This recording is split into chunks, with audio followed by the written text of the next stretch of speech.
नमस्कार दोस्तों, भक्तों, माताओं और बहनों। भगवान विष्णु आप सबकी मनोकामना पूर्ण करें और अपने घर परिवार में सुख शांति समृद्धि प्राप्त करें। तो आज मैं फिर दशरथ उपाध्याय 25वां अध्याय लेकर के आपके सामने उपस्थित हुआ हूं। ये मल मास, उत्तम मास, पुरुषोत्तम मास, ये जो भगवान श्री विष्णु भगवान को समर्पित है, जिसमें दान पुण्य जितने भी हम करते हैं उनका हमें कई गुना फल प्राप्त होता है। और पुरुषोत्तम मास में अगर हम पूरे महीने में कुछ दान पुण्य नहीं कर सकते हैं तो हम लास्ट के 5 दिन के अंदर भी दान पुण्य स्नान करते हैं तो उसका भी फल हमें कई गुना मिलता है। 16 अक्टूबर के बीच यानी ये 5 दिन है, इस 5 दिन के अंदर भी हम दान पुण्य यानी पूरे महीने का जो पुण्य है वो हम कमा सकते हैं। हम ये पुरुषोत्तम मास के अंदर जो भी दान पुण्य करते हैं वो हम कितने भी तीर्थ जब तक यज्ञ जो करते हैं उनसे भी कई गुना ज्यादा फल हमें इस पुरुषोत्तम मास में दान पुण्य करने से प्राप्त हो जाता है। जोड़े से अगर दान पुण्य करे तो उसका कहना ही क्या है।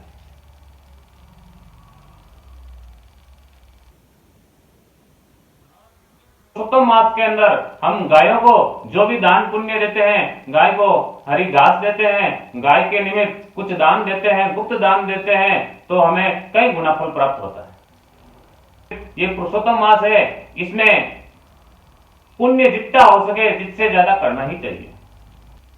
ये पुरुषोत्तम मास अधिक मास जो भगवान श्री राधा कृष्ण सहित श्री विष्णु भगवान को, श्री नारायण भगवान को समर्पित है। इसमें हम सुबह जल्दी उठ करके ब्रह्म मुहूर्त में स्नान आदि करके तुलसी का पूजन करना चाहिए और ये कहना चाहिए, हे तुलसी माता, हे जगत जननी, हे महारानी, मेरे जितने भी कष्ट दुख दर्द पीड़ा है वो आप सहार लेना।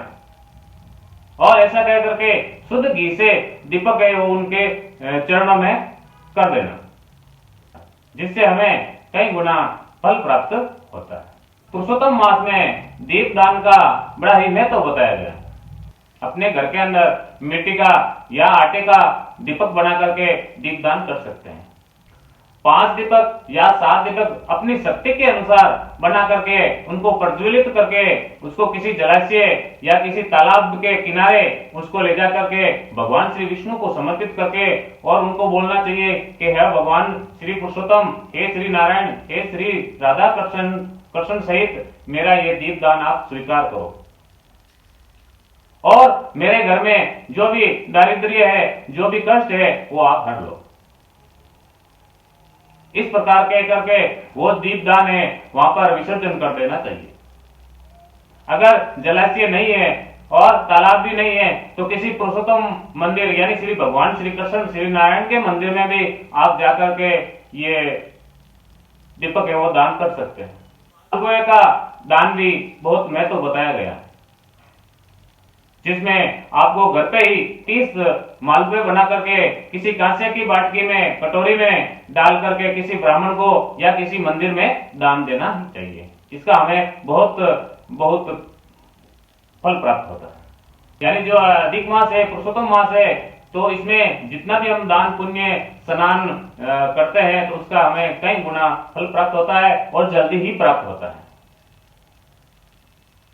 और हमारे को इस पुरुषोत्तम मास में जितना हो सके किसी को कष्ट न दे, किसी के सामने किसी की चुगली ना करे, झूठ नहीं बोले तो सबसे ही अच्छा होता है। हमारा 25वां अध्याय यानी 25वें दिन का 25वां अध्याय अब हम शुरू करने के लिए जा रहे हैं। और हमारा ये चैनल आपको पसंद आए तो सब्सक्राइब करना नहीं भूले और अपने दोस्तों के साथ साझा अथवा शेयर करना नहीं भूले और कमेंट्स करना नहीं भूले। तो आइए हम 25वें दिन के 25वें अध्याय के बारे में श्रवण कर रहे हैं। बोलो श्री विष्णु भगवान की जय, बोलो श्री राधे कृष्ण की जय। 25वां अध्याय। राजा धर्मा कहने लगे कि हे ब्राह्मण, हे मुने, अब कृपा करके पुरुषोत्तम मास के उद्यापन की विधि कहिए। पुरुषोत्तम मास के कृष्ण पक्ष के 14, नवमी, अष्टमी इन तिथियों में उद्यापन करना चाहिए। इस पुण्य पुरुषोत्तम मास में प्रातः काले उठकर प्रातः काल को सब क्रिया से निवृत्त होकर के जो सामग्री मिले उससे 30 ब्राह्मण को न्योता देवे। यदि शक्ति ना हो तो 5 या 7 ब्राह्मणों को न्योता देवे। और दोपहर में सुंदर मंडल बना करके मंडल के ऊपर तांबा या मिट्टी के छिद्र रहित 4 कलश स्थापित करें। चारों दिशाओं में भगवान श्री पुरुषोत्तम की प्रीति के लिए चारों कलशों में पर श्रेष्ठ नारियल रखे और उन चारों कलशों पर वासुदेव, हलधर, प्रद्युमन और उत्तम देव और अनिरुद्ध इनको स्थापित करे। फिर वेद वेदांत के पारगामी वैष्णव को बुला करके उस मंडल के बीच में जिसमें 4 ब्राह्मण को जप के लिए वर्ण करे, उन ब्राह्मणों को अंगूठी आदि से युक्त 2-2 वस्त्र देवे।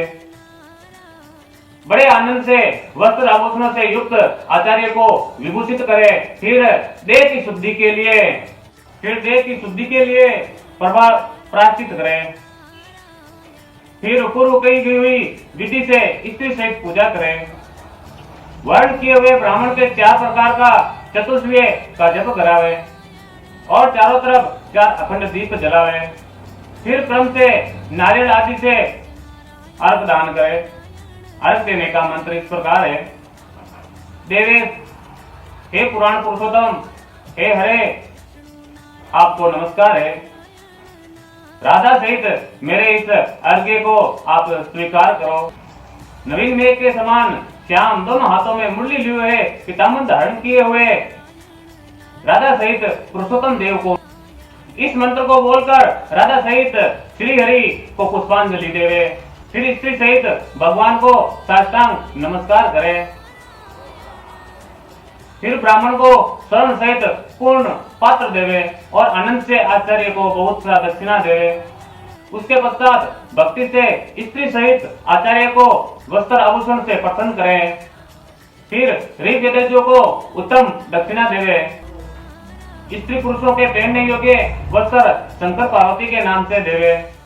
फिर 8 प्रकार का पद देवे और जूतों का जोड़ा देवे। उनके लिए श्रीमद् भागवत गीता को देवे और आज चंचल विचारता हुआ अपनी शक्ति के अनुसार जल्दी देवे, देर ना करें। साथ अद्भुत भगवान के रूप श्रीमद् भागवत गीता को जो पंडित ब्राह्मण को देता है वो करोड़ों कुलों का उद्धार करता है और अप्सरा गणों से सेवित विमान में बैठकर योगियों को भी दुर्लभ गोलोक में जाता है। बोलो श्री विष्णु भगवान की जय। इस प्रकार हमारा ये 25वां दिन का 25वां अध्याय था जो यहाँ पर समापन हो रहा है और अगली कड़ी में हम 26वें दिन के 26वें अध्याय को लेकर के आपके सामने फिर उपस्थित होंगे।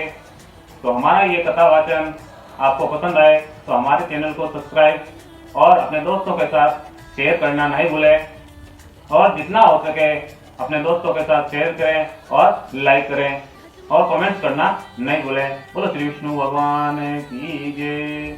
धन्यवाद।